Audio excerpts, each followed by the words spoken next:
September 30th. The Immigration Act is enacted, sending thousands of U.S. gangsters to El Salvador. The deportees, most of whom grew up in Los Angeles, return to a country they barely know. Civil war is long over, but the gang war has just begun. In tiny El Salvador, there's nearly one homicide an hour in this country's all-out gang war. Pasar del país más inseguro del mundo al país más seguro de América Latina no es cualquier cosa. Something show to the world that one community can change using the technology, using Bitcoin.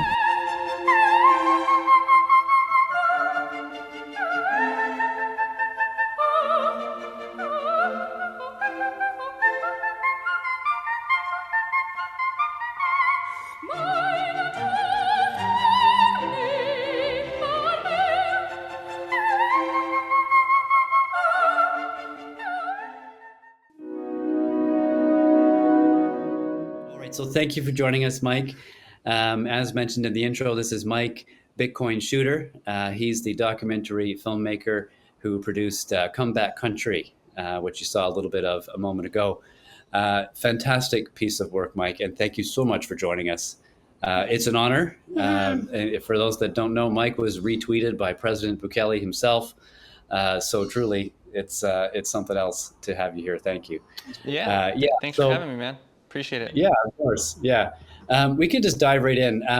So the first question on our minds is, where the heck did you come from? Like when we first saw your video, your YouTube channel had, I don't know, maybe, I don't think it was even 500 subs. And then all of a sudden the president is tweeting your work. How did you pull that off? And what was that experience like for you to pass that milestone? Yeah, so I just started the YouTube channel. I had kind of done some other stuff like with Bitcoin related content in the past, but didn't want to do the regular content type of thing.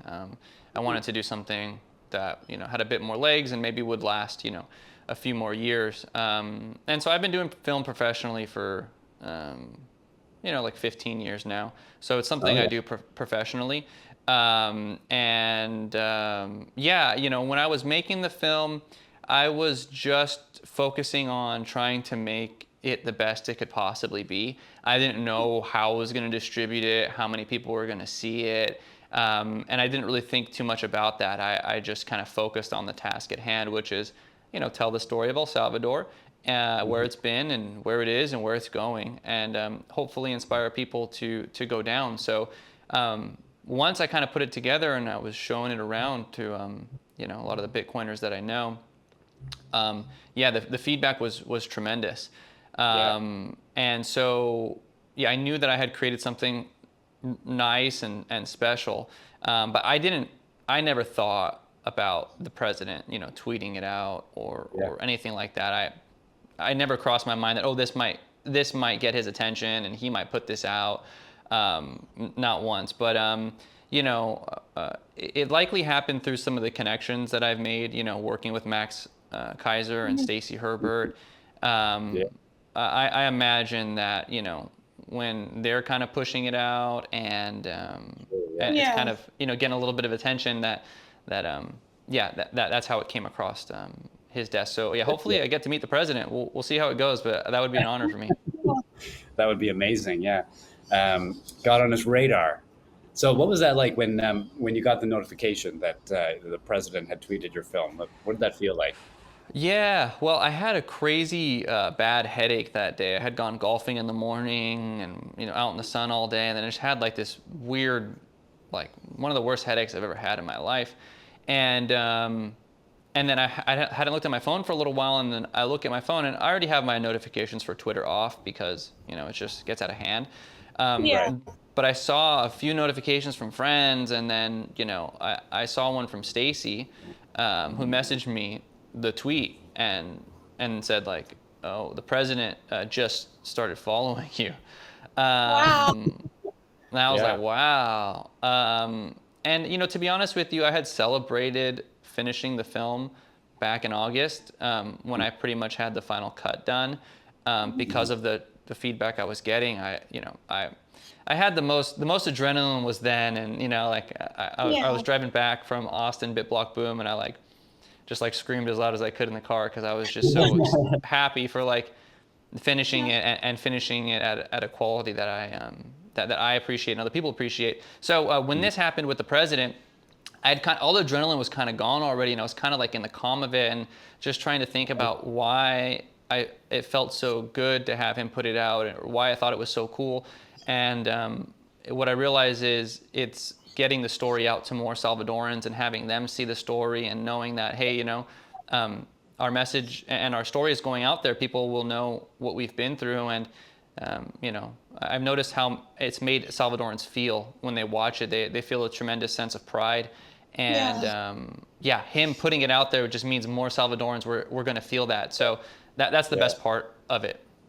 Definitely, yeah. It's we were at the Independence Day celebration not too long ago here, and there was certainly a sense that the pride was back in El Salvador. So it's really quite something. Yeah. So you said that you've been doing this for 15 years. What inspired you to become a filmmaker in the beginning, and when did you first discover that you have a talent for it? So when I was younger, a friend of mine and we used to like write stories for fun, like, you know, I don't know, 6, 7, 8 years old, you know, stupid things, right? And then I think his mom got like a video camera, one of those, I forget what the media was called. It was like one of those mini tapes. And we started playing with that and making, you know, silly little films and figuring out how to get it on the computer and how to edit it. So I think I always kind of had a passion for storytelling for whatever reason.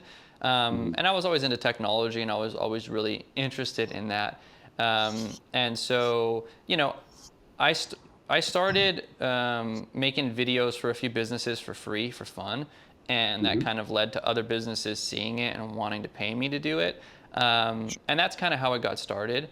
And, you know, I think with art, it's always subjective, but most of the work I do is for business. And so there's always a goal, there's an objective, there's an audience, you know, that we're targeting. And so the quality of my video on its own always spoke for itself, but so would like the business results and the marketing results that came of it. And so, people were just willing to pay me more and more and more. And, you know, that kind of let me know that, okay, you know, I'm good at this, or at a minimum, it's different and it kind of catches people's attention. And then, you know, I've done work for some big companies and medium companies and all different sizes, really. And once you work with some of the biggest companies, and you kind of get a sense of like, okay, like, you know, I'm an expert in this. Someone may be able to do it differently. But, you know, in terms of quality, you know, I'm kind of top tier. So, yeah, I kind of realized that, I don't know, maybe, you know, 4 or 5 years ago. Right. Cool. Okay, right on. So it's kind of a career that just kind of materialized on its own. You didn't like has set out to go to school and study it. You just kind of went one thing after the other, and it turned into a whole career. That's awesome. You're very fortunate for that, I think. Let's change gears a little bit and talk a little bit about El Salvador. So in just a few short years, El Salvador has gone from easily one of the most dangerous places in the world, after maybe Afghanistan, to the safest country in Latin America. And you know, statistically, it is safer than some of the towns in our home country of Canada, a G7 nation, right? So do you think that sudden success is sustainable? Do you think that's going to last? I mean, I guess time will only tell. The way that I see it is the Salvadoran people have been dragged through hell for, I don't know, some would say a couple of centuries, right? So I think even with Bitcoin, right, some people have to get burned to learn their lesson. Like, you know, if they're thinking about other coins, or, you know, they're staking their Bitcoin or taking loans out against it, you know, sometimes you have to get burned and feel the pain to actually make a change. And so I would think that they're going to be able to sustain it, because I don't think the people of El Salvador are ever going to go back to how it was. I don't think that they're going to allow it. So yeah, I think what we're seeing here, and the reason why it's changed so drastically, is because there's less corruption, I believe, in the political and judicial system, and they're actually arresting people, and there's actually a way for citizens to get help with gang members, whereas before, seemed like the gang members kind of had police officers in their pocket and perhaps some judicial stuff in their pocket as well. So, so you know, if somebody is extorting your mother for 12.5 cents for every 25 cents of a tortilla that she sells, and you call the police on them, and the police is with the gang member, then nothing's going to happen except retaliation against you. So I think when you change those dynamics and you actually start doing something, this is the result. So yeah, I think it's sustainable. I surely hope it's sustainable. That's amazing. Yeah. So it's not just that there's been a big crackdown, it's that there's been systemic changes as well. And so when there's systemic changes, it can be a bit more reliable. Is that your view? Yeah, and also just the extent to which Salvadorans are fed up. Yeah. They've been in the dark for so long, and they finally see a light at the end of the tunnel. And Sure. I think it's too late. Bukele has done too much to instill the sense of hope for them and show them what is possible in their country. And I don't think they're ever going to forget that or unsee it. Right. Oh, that's great. Right. And films like yours help to cement that in people's minds. It's one of the reasons it's so important. Secuestrados y de violaciones. Antes la gente no podía abrir negocios, ni visitar a sus seres queridos. No querían muchos mandar a la escuela a sus hijos. El Salvador, que por tantos años fue de las pandillas, al fin es nuestro. For the first time in decades, people in El Salvador are safe to live a normal life. This is why Bukele has the highest presidential approval rating in the world. But there is another big reason why El Salvador is flourishing. So, while El Salvador is improving rapidly, like we've been talking about, what would you say is the biggest challenge facing El Salvador today? I may not be the most, I may not have the most insight into that, but for me, and the focus of the film was to get people to go visit El Salvador, because, the hotel owner that I interviewed in the film, Camilo, down at Palo Verde and Bitcoin Beach, El Zonte, that was his story. That was his dream, was to create a hotel to attract foreign people and bring more money into the economy to improve the community. And that makes total sense, right? And he went to Spain and was working in Spain because, it's hard to get a professional job in El Salvador. There's not a lot of them.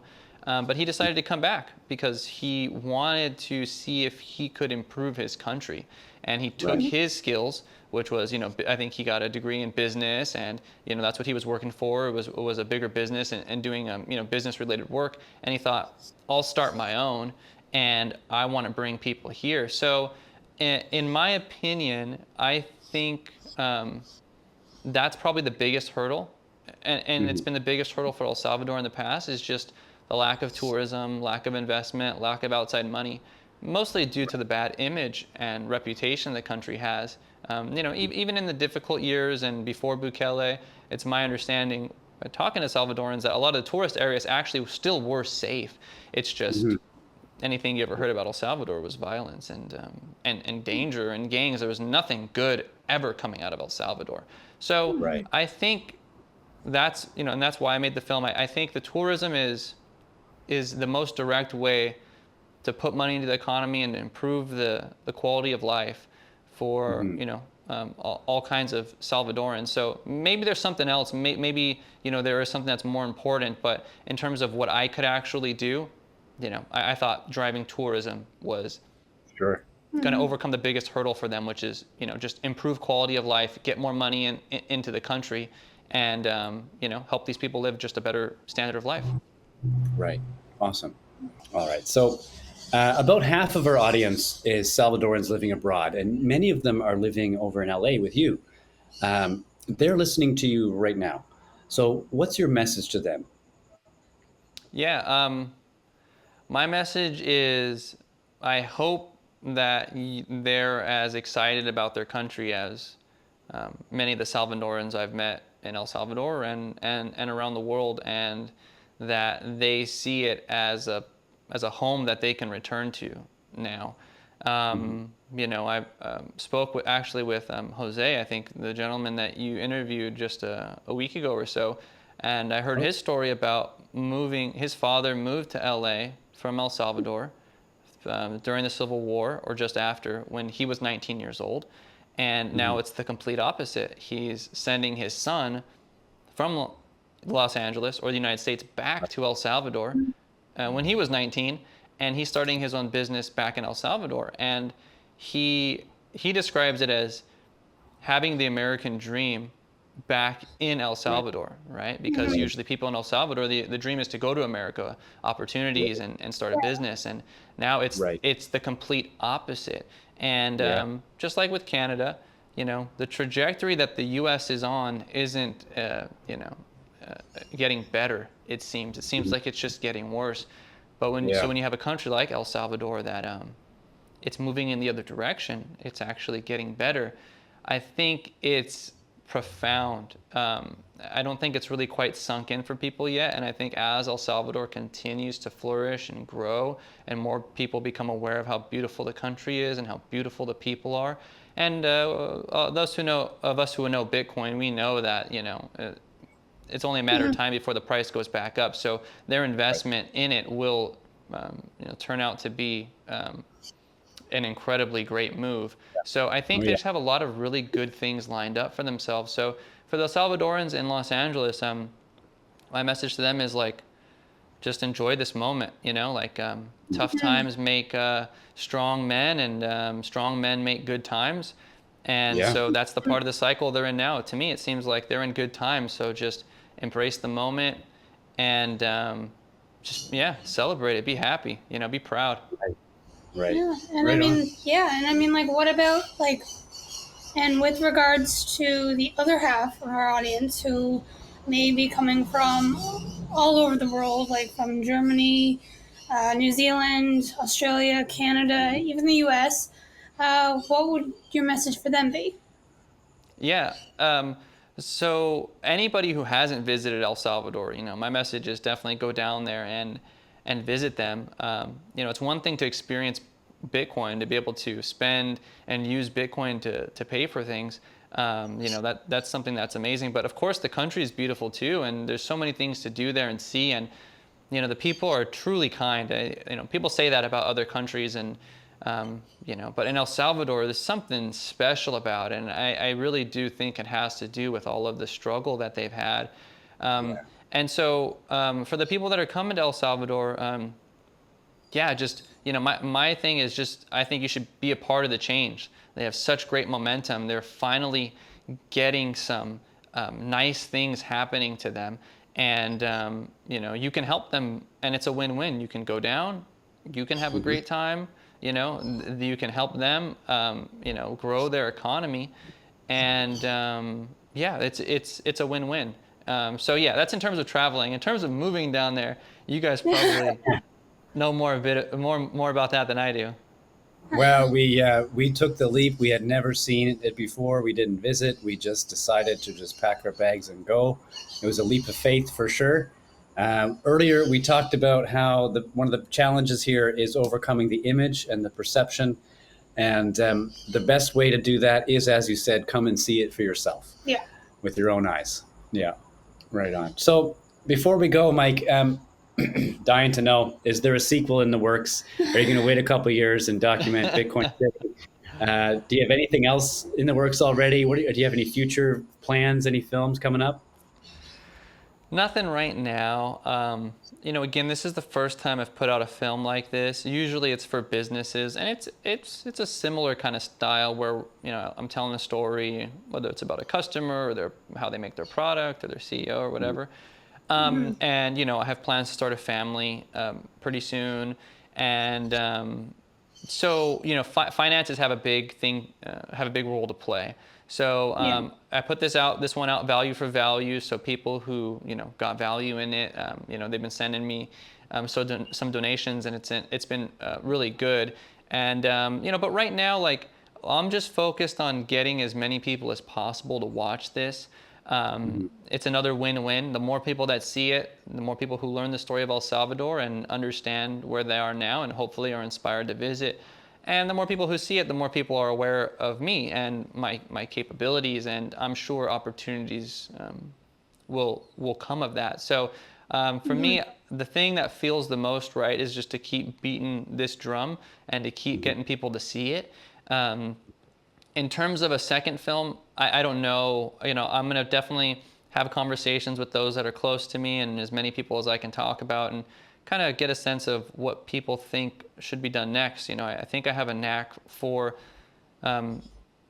distilling complex things and communicating them, emotionally through film. And so, whatever's going to happen next, I want it to be impactful. So I'm not sure what it's going to be. And I'm still figuring out what's going to happen while I'm in Adopting Bitcoin also. It's possible I'll produce some films for some Bitcoin companies while I'm there and, maybe for pay. Or maybe if that doesn't work out, perhaps I'll collect some more footage to, maybe have like a sequel to this and, kind of just showcase more about where El Salvador is now and some different things, like if you want to travel there, like what you can do, like what are some of the nicest restaurants. Maybe there's a chef at one of those restaurants that we can do like a chef's table, type of thing, and so just kind of more demonstrate what's happening now.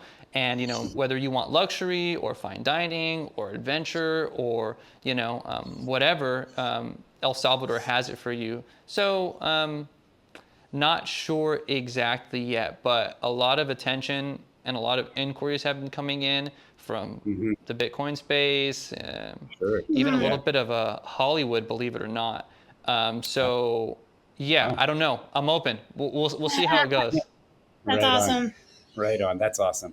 So it'll be exciting to see you at Adopting Bitcoin this November. To those watching, if they want to meet Bitcoin Shooter here, you got to buy your tickets to Adopting Bitcoin. You got to buy your ticket to El Salvador, and you can shake his hand yourself. But for those that can't or won't, what's the best way to reach you and to get in touch with you? Yeah, so you can visit my website, bitcoinshooter.com. My Telegram's there, my Twitter's there.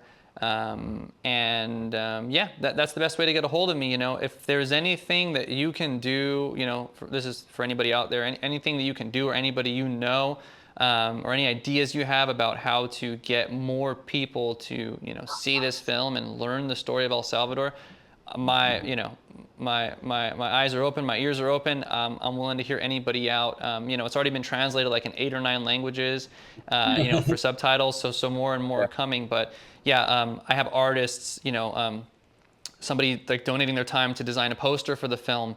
Some of the music in the film was donated by a Bitcoiner who composes music. So, anybody who's inspired by this story and wants to help out and has an idea for how they can help out, definitely reach out to me, please. Awesome. That's how we connected, the same exact way. So that's great. Well, really appreciate you taking the time. Yes. It was a pleasure. Any last messages for the audience before we go? No, just, visit El Salvador. Have a great time. Yes, and we second that. Yeah. All right. We'll call it there. Yeah. All right. That was Bitcoin Shooter. Yeah. Thank you so much, Mike. Thanks, guys. We grew up thinking that El Salvador has nothing to offer. And that's made me think, what can I do to my country to improve my people? My goal would be to attract foreign people because you have the money. If you bring money, we can share that money.